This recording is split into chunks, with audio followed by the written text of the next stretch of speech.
this time of Lent, we often talk about the significance and the importance of embracing the cross. And with that naturally comes a conversation about what is suffering and how does it play a part in our spiritual journey? How is suffering a part of our Christian life?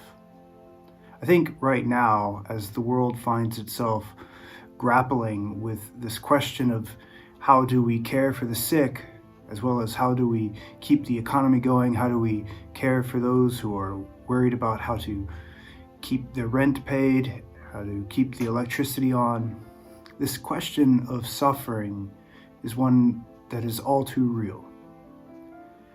And the first thing that I'd like to say is that when we find ourselves in the midst of a crisis, when we suddenly realize that our health isn't what it once was, or we get a scary medical diagnosis, or someone that we love does, our initial response is one of fear,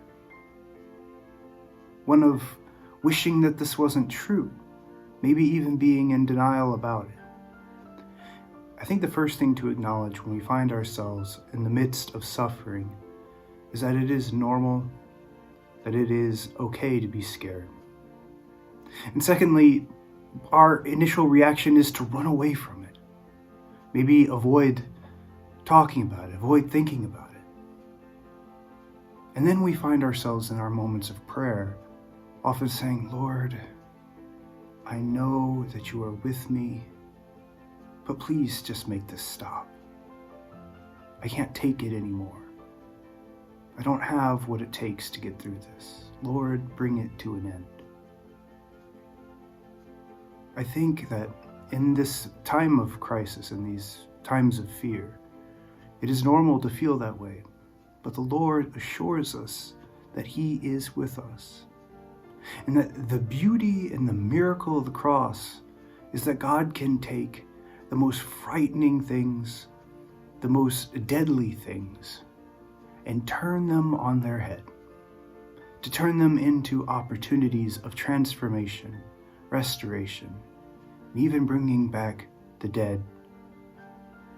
This is the miracle of our faith. So, in the midst of suffering and discomfort and inconvenience, how do we look to the resurrection?